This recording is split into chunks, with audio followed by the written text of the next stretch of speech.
What's going on, everyone? So welcome to my latest video. This is part of a series where I focus on Academy Award Best Picture nominees from a specific year. I've done 2000 and 2022 as of the filming of this video. So I decided that, again, this is August of 2023, I decided that I would do the 1990s Academy Award Best Picture nominees and rank each year from 1990 to 1999. And I had that goal. I completed it. I've seen every Best Picture nominee from 1990 to 1999. So I'm beginning that journey now. So it'll be going from 5 to 1, 5 being the worst, 1 being the best, and of course my humble opinion, because there were only 5 Academy Award Best Picture nominees during this time period. So without further ado, I'll be giving you guys my worst to best. And also, one last thing of exposition.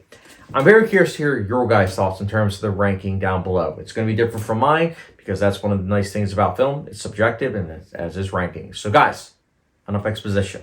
Let's get started. So kicking things off at number 5, we have Ghost. So Ghost, I did not like in the slightest. I wasn't a big fan of the romance, pacing, storytelling. Acting was good, I will say that. But besides that, it's a very, very forgettable movie. I know it was quite big when it came out, and I guess I can understand that. But other than the acting, I was very disappointed by this movie. And yeah, that's why it's my number 5. Speaking of disappointing, we have my number 4, which I know I own, but it's because part 1 and 2 were so incredible. Masterpieces, some of my favorite films of all time. But you guys guessed it, my number 4 is The Godfather. Part 3. So I tried to watch this movie about a decade ago, and I think I might have gotten like 45 minutes in before I just turned it off because I was like, I can't do it right now. And then it was about a year or so ago, I decided that I would actually sit down and I would watch Part 3. And I watched it all the way through, and I didn't like it. I really didn't. It's not a terrible movie per se, but middle of the road just doesn't quite cut it when you have 2 movies that came before it that were masterpieces. Like this one, I think I gave it like a 2.5 out of 5, and it's like 1 and 2 I both gave 5 out of 5. So you see the issue here. Not a bad movie, but definitely in my book, at least, not a movie that should have been nominated for Best Picture. It's very disjointed. It's very long. The character development feels like a retread in many ways of Part 2. Just not a good movie. It really isn't. I can see why maybe some people like this movie, but for me, not a big fan. I like it slightly better than Ghost, which is why it's my number 4. But other than that, yeah, not worth the watch. Stop after 2. If you haven't seen the Godfather movies, just watch 1 and 2 and be done. But yeah, that's my number 4. What a disappointment. Anyways, next up, my number 3, we have Awakenings. So Awakenings, I wasn't really aware about until recently, until I decided that I was actually going to watch all the 1990s Academy Award Best Picture nominees. And this was one of them where I was like, Robin Williams and Robert De Niro, how have I not really heard about this movie before? The premise also sounded really intriguing. And after watching it, definitely one of those movies that I feel like is on, or under, I should say, a lot of people's radars. This is a movie people seem to be sleeping on. And it's a shame because it's very well crafted, it's very well acted, and also is quite intriguing with the way the story is told. Not an incredible movie per se, but definitely a good movie. And I definitely would say it's worth your time, and that's why it's my number 3. Next up, my number 2. Before I give you guys my number 2, just know my number 1 and 2, it fluctuates.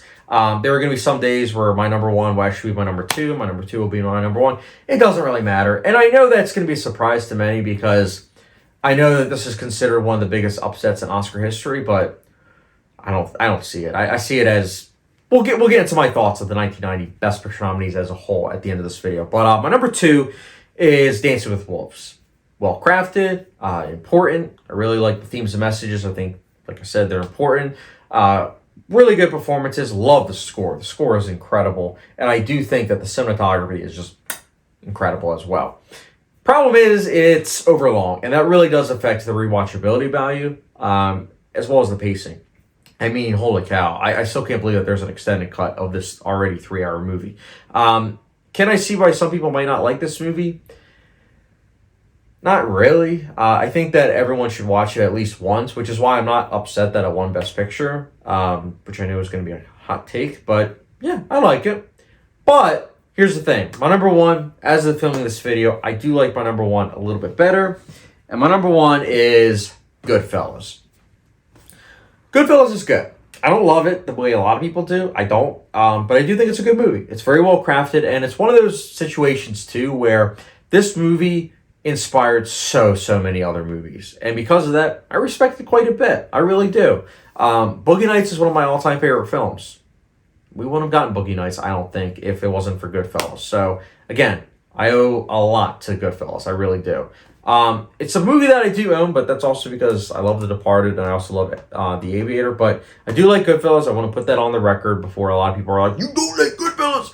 I do. I just don't have a hard on for it. Not yet, at least. Maybe it's down the line I will. But I like it. It's good. It's good.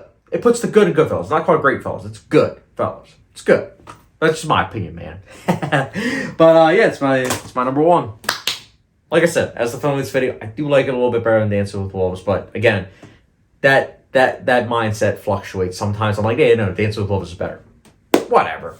1990 was a weak year for Best Picture nominees. It just was. Like, when I look at this year, I'm like, okay, I guess I'll film this.